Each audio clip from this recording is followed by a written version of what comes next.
Magandang araw, class! Kamusta kayo? Aba, nakikita kong kayo ay nananapik sa panibagong kaalaman na inyong matutuklasan ngayong araw. Ngunit bago iyan, simulan natin ang ating talakayan sa pamamagitan ng panalangin. Ama namin sa langit, tunay kang makapangyarihan, sapagkat ikaw ang gumawa ng sanlibutan at nagmamay-ari ng aming hiram na buhay, lakas, talino at talento. Maraming salamat, Ama, sa panibagong araw at oportunidad na ibinigay mo sa amin upang matuto. Bigyan mo kami ng angkop na kaalaman sa pag-unawa ng mga aralin na aming tatalakayin ngayong araw. Naway ihanda mo ang aming puso't isipan sa pagtuklas ng mga kaalaman na makatutulong sa paghubog ng aming pagkatao. Tulungan mo kaming magawa ng maayos ang mga nakatakdang gawain. Patawarin niyo po kami sa aming mga pagkakasala at pagkukulang. Ito ay aming pinasasalamatan at inaasahang makamtan sa pangalan ni Jesus na aming tagapagligtas. Amen. May inihanda akong mga larawan na inyong kikilalanin sa pamamagitan ng pagbasa ng mga kahulugan nito. Basahin at kilalanin mo. Narito ang ating panuto. Basahin ang kahulugan sa hanay A at kilalanin ang larawan. Tukuyin ang sagot mula sa hanay B. Sa pagsagot, paunahan lamang sa pagtaas ng inyong mga kamay at sabihin ang inyong kasagutan. Maliwanag po ba? Okay, so ngayon simulan na natin. Para sa unang larawan, narito ang kahulugan. Tinaguri ang puno ng buhay dahil halos lahat ng bahagi nito ay may mga pakinabang kabilang ang prutas, kahoy, ugat at dahon. Mula sa hanay B, ano ang tamang kasagutan? Campus? Tama! Letter C. Ito ay ang puno ng buko. Magaling! Dumako naman tayo sa ikalawang larawan. Narito ang kahulugan. Isang uri ng punong kahoy na napagkukunan ng mga tablet. Ito ang pambansang puno ng Pilipinas. Norberto? Tama, letter D. Ito ang puno ng Nara. Magaling, Norberto. Ngayon, dumako naman tayo sa ikatatlong larawan. Narito ang kahulugan. Ito ay may napakalaking halaga para sa mga pamayanan sa baybayin. Nagsisilbing tirahan ng mga isda, panangga sa malakas na alon at panlinis ng tubig. Generous? Tama, ito ay ang puno ng bakawan. Letter B. Magaling, Generous. Para sa panghuling larawan, narito ang kahulugan. Ito ay may maraming gamit lalo na sa mga kasangkapang pambahay. Swietenia macrophylla ang siyentipikong pangalan nito. Ito ay ginagamit din sa paggawa ng bahay at furniture. Armella? Tama, ito ay ang puno ng mahogany. Letter A. Magaling, Armella. Magaling, class! Inyong nasagutan ng tama at nakilala ang mga larawan batay sa kahulugan nito. May inihanda ako ditong mga pamprosesong mga tanong tungkol sa mga ipinakita kong larawan. Para sa unang tanong, ano ang ipinapakita ng mga larawan? Marinel? Tama! Ang ipinapakita ng mga larawan ay ang iba't ibang uri ng punong kahoy. Magaling, Marinel! Para sa ikalawang katanungan, ano sa tingin mo ang kahalagahan ng mga punong kahoy sa kapaligiran at sa pamumuhay ng mga tao sa lipunan? Magbigay ng halimbawa. Yes, Jessie? Tama! Tunay ngang napakahalaga ng mga punong kahoy sa ating kapaligiran, gayon din sa ating pamumuhay bilang tao at sa mga hayop sa ating paligid. Sapagkat masasabi natin kung walang mga punong kahoy, hindi tayo mabubuhay sa mundo. Dahil ito ang nagbibigay ng oxygen o hangin na siyang pangunahing nating kailangan upang mabuhay.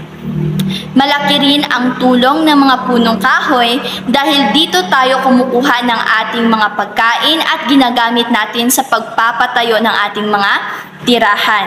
Maliban dyan, malaki rin ang tulong ng mga punong kahoy sa pagtigil ng mga natural na kalamidad sa ating lipunan tulad ng landslide, pagbaha at climate change. Magaling, Jessie!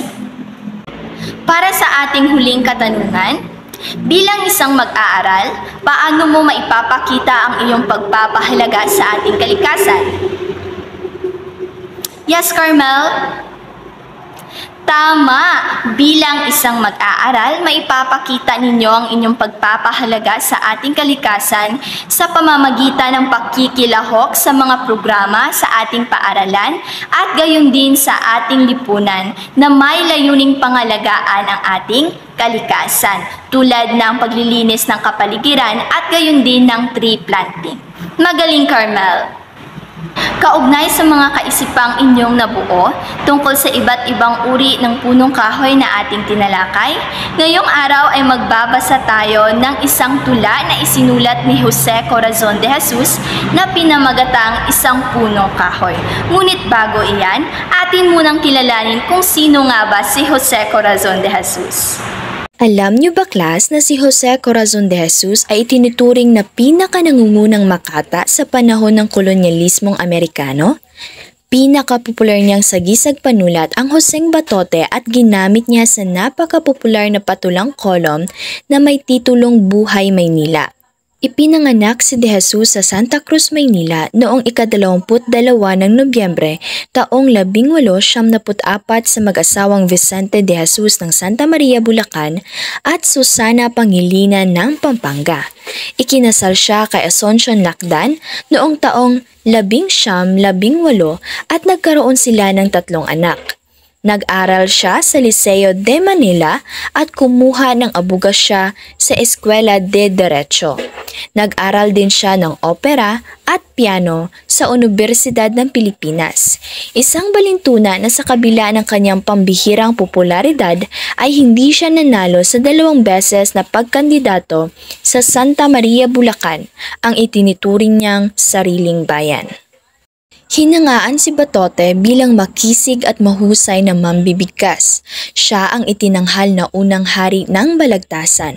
Para siyang superstar noong panahon ng Amerikano, kaya ang kanyang mga pagbigkas ng tula ay dinumog ng madla. Pinakapaborito ng taong bayan ang mga tulang Ang Manok Kong Bulik noong 1919, Ang Pagbabalik noong 1924, Ang Pamana noong 1925, Pag-ibig noong 1926, Manggagawa noong 1929 at Isang Punong Kahoy noong 1932. Siya'y pumanaw noong Mayo 26, 1932 sa murang edad na 36 dahil sa sakit na ulcer. Iprenreserba ang kanyang puso bago ilibing kasama ng kanyang ina. Nang lumipas ang panahon, inilipat ito para masama muli sa kanyang katawan. Nagluksa ang bayan at isa sa pinakamahabang libing sa kasaysayan ang paghahatid sa kanyang bangkay sa Cementerio del Norte. Ang katawan ng manunulat ay inilibing sa ilalim ng isang puno sa Cementerio Norte sa Maynila, alinsunod sa kanyang mga tulang Isang Punong Kahoy at Ang Akasya. Sa pagbabasa natin ng tula na isinulat ni Jose Corazon de Jesus na pinamagatang Isang Punong Kahoy, mayroong mga malalalim na salita na ginamit sa tula na maaaring makasagabal sa ating lubusang pag-unawa sa mensahe at kahulugan ng tula. Upang magabayan tayo sa ating babasahing akda, alamin natin ang kahulugan ng piling salitang ginamit. Mayroon ako ditong inihanda na word hunt puzzle. Narito ang ating panuto. Basahin at unawain ang mga kahulugang nakapaloob sa kahon. Tukuyin at bilugan sa word hunt puzzle ang salitang tinutukoy ng mga kahulugan. Ito ay maaaring nakapatayo, pababa o pahalang. Sa pagsagot, paunahan lamang sa pagtaas ng inyong mga kamay. Maliwanag po ba? Okay, kung ganon, simulan na natin. Narito ang mga kahulugan. Para sa unang kahulugan, ito ay isang anyong tubig na may patuloy na agos sa pinanggagalingan nito. Mayroon itong tubig sa ibabaw na dumadaloy sa ilalim nito at sa mga pampang ng isang kanal. Karaniwan ng malinis at malamig ang tubig na madalas matatagpuan sa gitna ng mga kakahuyan sa gubat. Ano ang tinutukoy na salita ng kahulugan? Yes, Krisha? Tama, ito ay batis. Maaari mo bang gamitin ang salitang batis sa pangungusap? Okay, magaling Krisha. Naligo ang magkakaibigan na si Joanne at si Joanna sa batis malapit sa kanilang bahay. Magaling Krisha. Para sa ikalawang kahulugan, ang kasing kahulugan ng salitang ito ay nakaunat. Ano ang salita na tinutukoy ng kahulugan? Yes, Jessie. Tama, ito ay nakadipa. Maaari mo bang gamitin sa pangungusap ang salitang nakadipa? Okay, magaling Jessie. Nakadipa ang kamay ni Jesus nang siya ay ipinako sa krus. Para sa ikatlong kahulugan, ang kasing kahulugan ng salitang ito ay malungkot, malabo o madilim. Yes, Armela. Tama, ito ay malamlam. Maaari mo bang gamitin ang salitang malamlam sa pangungusap, Armela? Magaling! Ang malamlam na mata ni Ana ay nagpapahiwatig ng kalungkutan. Para sa ikaapat na kahulugan, isang salita na may kahulugan na lalabas, lulutang, lilitaw o aagos. Kadalasan itong ginagamit na pantukoy sa paglabas ng luha mula sa mga mata. Yes, Marinel? Tama! Ito ay tumutukoy sa nunukal. Maaari mo bang gamitin ang salitang nunukal sa pangungusap? Magaling! Nunukal ang luha sa mga mata ni Joy matapos siyang pagsalitaan ng masasakit na salita ng kanyang kapatid. Mahusay, Marinel. Para sa ikalimang kahulugan, ito ay isang uri ng tela na panakip sa bagay-bagay. Kadalasan itong ginagamit bilang pantakip sa isang kabaong. Yes, Norberto. Tama, ito ay tumutukoy sa salitang lambong. Maaari mo bang gamitin ang salitang lambong sa pangungusap, Norberto? Magaling! Tinakpan ni Juan ng lambong ang kabaong ng kanyang inang na mayapa. Mahusay, Norberto. Para sa ika-anim na kahulugan, ito ay may kahulugan na pagdaing o pananangis. Yes, Jenna Rose. Tama, ito ay tumutukoy sa salitang taghoy. Maaari mo bang gamitin ang salitang taghoy sa pangungusap, Jenna Rose? Magaling! Maririnig sa kabilang silid ang taghoy ni Silvino nang mabalitaan niya na nasagasaan ng sasakyan ang kanyang alagang aso na si Brooke. Mahusay, Jenna Rose. Para sa ikapitong kahulugan, ito ay mga otoridad mula sa barangay na naglilibot at madalas na may dalang batuta na tumutulong na mapanatili ang kapayapaan sa lugar. Yes, Carmel? Tama, ito ay tumutukoy sa salitang tanod. Maaari mo bang gamitin ang salitang tanod sa pangungusap, Carmel? Magaling! Gabi-gabing lumilibot at binabantayan ng mga tanod ang barangay dahil sa maraming kaso ng pagnanakaw. Mahusay, Carmel! Para sa ikawalong kahulugan, ang kahulugan nito ay masagana, malusog, malago, at mayabong. Yes, Jessie? Tama, ito ay tumutukoy sa salitang malabay. Maaari mo bang gamitin ang salitang malabay sa pangungusap? Mahusay, Jessie. Tuwang-tuwa si Mang Carlos dahil sa malabay ngayon ang kanilang ani.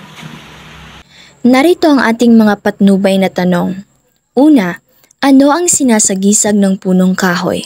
Pangalawa, sa iyong palagay, batay sa talambuhay ng may akda, Paano naiugnay sa naging buhay ng Makata ang taludtod na? Ngunit tignan ninyo ang aking narating, natuyo na matay sa sariling aliw. Pangatlo, sa aking paanan ay may isang batis, maghapot magdamag na nagtutumangis. Sa mga sanga ko ay nangakasabit ang pugad ng mga ibon ng pag-ibig. Ano ang ipinahihiwatig ng ikatatlong saknong ng tula? Ngayon ay magbabasa tayo ng isang tula na pinamagatang isang punong kahoy na isinulat ni Jose Corazon de Jesus. Sa pagbabasa ng tula, ako ang mauuna sa pagbabasa ng buong akda upang maging gabay ninyo sa pagbabasa. Pagkatapos kong basahin, susunod na magbabasa ang pangkat-una mula sa una hanggang ika-4 na saknong. Mula naman sa ika-5 hanggang ika-8 saknong, ito ay babasahin ng pangkat ikalawa. So, dito ang pangkat una at dito naman ang pangkat ikalawa. Maliwanag po ba? Okay, so simulan na natin ang pagbabasa. Isang punong kahoy ni Jose Corazon de Jesus. Kung tatanawin mo sa malayong pook, ako'y tila isang nakadipang krus. Sa napakatagal na pagkakaluhod, parang hinahagkan ang paa ng Diyos. Organong sa loob ng isang simbahan ay nananalangin sa kapighatian, habang ang kandila ng sariling buhay magdamag na tanod sa aking libingan. Sa aking paanan ay may isang batis, maghapot magdamag na nagtutumangis. Sa mga sanga ko ay nangakasabit ang pugad ng mga ibon ng pag-ibig.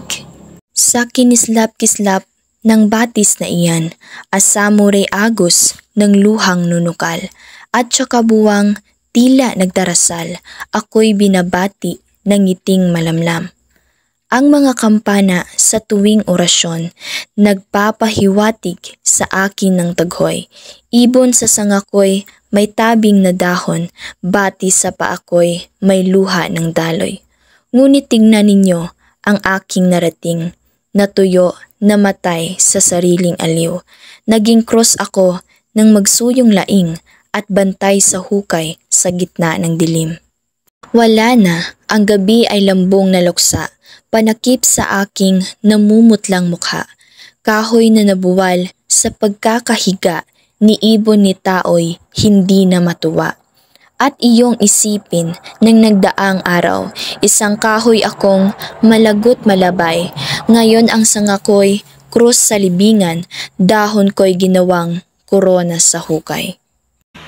Magaling class! Inyong nabasa ng malinaw ang tula. Para sa ating lubusang pag-unawa sa mensahe at kaisipan ng tula, ating balikan ang mga pamprosesong mga tanong na aking inilahad kanina sa inyo upang ito ay ating sagutan. Narito ang ating mga patnubay na tanong. Para sa ating unang katanungan, ano ang sinasagisag ng punong kahoy sa tulang ating binasa? Yes, Marinel? Tama! Ang sinasagisag ng punong kahoy sa ating tulang binasang pinamagatang isang punong kahoy na isinulat ni Jose Corazon de Jesus ay walang iba kundi ang kanyang sarili. Inihahayag ni de Jesus na siya ay isang tulad ng isang punong kahoy na malapit ng mamatay o mamahinga. Para sa ating ikalawang katanungan, sa iyong palagay, batay sa talambuhay ng may akda, paano maiugnay sa naging buhay ng Makata ang taludtod na? Ngunit tingnan ninyo ang aking narating, natuyo, namatay sa sariling aliw. Yes, Roberto? Tama, magaling. Ang tulang isang punong kahoy na isinulat ni Jose Corazon de Jesus ay sinulat niya noong mga panahong malapit na siyang mamatay. Kung ating babasahin ang kanyang talambuhay, sa kalagitnaan ng magandang karera ng kanyang buhay bilang isang Makata, siya ay namatay sa murang edad na 36 na taong gulang. So ilang taon bago siya namatay sa sakit na ulcer, si Jose Corazon de Jesus ay sumulat ng iba't ibang mga tula na tinangkilik ng mga taong bayan. So ang tula ay nagpapahiwatig ng mga mahahalagang aral tungkol sa buhay ng isang tao at nagpapaalala na ang buhay ay sadyang maikli lamang. Para sa ating huling katanungan, Sa aking paanan ay may isang batis, maghapot magdamag na nagtutumangis. Sa mga sanga ko ay nangakasabit ang pugad ng mga ibon ng pag-ibig. Ano ang ipinahihiwatig ng ikatatlong saknong ng tula? Yes, Jessie. Tama, magaling. Sa ikatlong saknong, ang salitang batis ay nangangahulugang luha. Sa aking paanan ay may isang batis. So dito ipinahihiwatig na may umiiyak sa kanyang paanan. Maaring ito ay tumutukoy sa mga nagmamahal sa kanya o sa kanyang mga pamilya at kaibigan na lubhang nalulungkot at umiiyak sa kanyang pagkawala. Sa mga sanga ko ay nangakasabit ang pugad ng mga ibon ng pag-ibig. So sa ikatlo at ikaapat na taludtod ay inilalarawan ng may akda ang kanyang kabaong at inihahalin tulad niya ito sa sanga. So sa kanyang kabaong ay may nakasabit na mga pangalan ng kanyang pamilya na nagmamahal sa kanya. Magaling class! Inyo nang lubusang naunawaan ang mensahe at kaisipan ng tula. Ngayon ay may inihanda akong gawain para sa inyo. Narito ang ating panuto. Basahin ang ikalimang saknong ng tulang Isang Punong Kahoy ni Jose Corazon de Jesus. Bumuo ng 5 pangungusap upang ipaliwanag ang kaisipan nito. Gawin ito sa loob ng 5 minuto at pumili ng tagaulat mula sa pangkat. So ito ang unang pangkat at ito naman ang ikalawang pangkat. Narito ang ating pamantayan. Nilalaman, angkop ang mga ideyang ipinahayag at malinaw ang pag-uugnay ng mga ideya tungo sa teksto, hindi maligoy. Mayroong 10 puntos, organisasyon, malinaw at mahusay ang paglalahad ng mga ideya. Mayroong 5 puntos. Para sa ating mechanics, wasto ang paggamit ng mga bantas at pagbaybay ng mga salita. Walang mali sa gramatika. Mayroong 5 puntos at meron tayong kabuuang 20 puntos. Maraming salamat class sa inyong ipinamalas na kaalaman at pagkakaisa upang ipaliwanag ng mabuti at malinaw ang kaisipan ng ikalimang saknong ng tula. So ang bawat pangkat ay nagpakita ng kahusayan, kung kaya't ang unang pangkat ay nakakuha ng 20 puntos. Bigyan natin sila ng isang masigabong palakpakan. At ang ikalawang pangkat naman ay nakakuha rin ng 20 puntos. So bigyan din natin sila ng masigabong palakpakan. So class, matapos nating mabasa ang tula, ano ang nabago sa inyong pananaw sa buhay? Marjorie? Magaling! So, nabago ang pananaw sa buhay ni Marjorie. So, kanyang napagtanto na ang buhay ay maikli lamang at ang kamatayan ay walang pinipiling edad. Kung kaya napakahalaga na pahalagahan ang bawat segundo ng buhay at gawin ang mga bagay na makapagpapasaya sa iyo. So, piliin palagi ang magmahal at magpatawad sa lahat ng pagkakataon sapagkat ang buhay ay maikli lamang. Maraming salamat, Marjorie. Sa inyong palagay, bakit ihinalin tulad ng may akda ang kanyang buhay at kamatayan sa isang punong kahoy? Yes, Krisha? Tama, magaling. So, ihinalin tulad ng may akda ang kanyang buhay at kamatayan sa isang punong kahoy dahil katulad ng katangian ng isang punong kahoy, kahit gaano pa katibay o kalakas ang isang tao, dadating ang panahon na mamamatay ito sa iba't ibang dahilan. So, maaring ito ay dahil sa katandaan o di kaya sa sakit. So, ganoon kabilis ang buhay ng isang tao. Magaling, Krisha. Magaling, class. Nakikita kong lubos na ninyong naunawaan ang mensahe ng tula na pinamagatang Isang Punong Kahoy. Gayon din, inyong nakilala ang may akda na si Jose Corazon de Jesus. Nakikita kong handa na kayo sa pagsagot ng ating maikling pagsusulit. Narito ang ating panuto.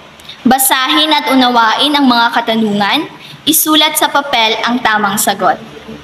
Para sa unang katanungan, ano ang sagisag panulat ni Jose Corazon de Jesus? Yes, Jessie? Letter B. Okay, magaling. Tama, Joseng Batote. Ikalawa, anong taon isinulat ni Jose Corazon de Jesus ang tulang Isang Punong Kahoy?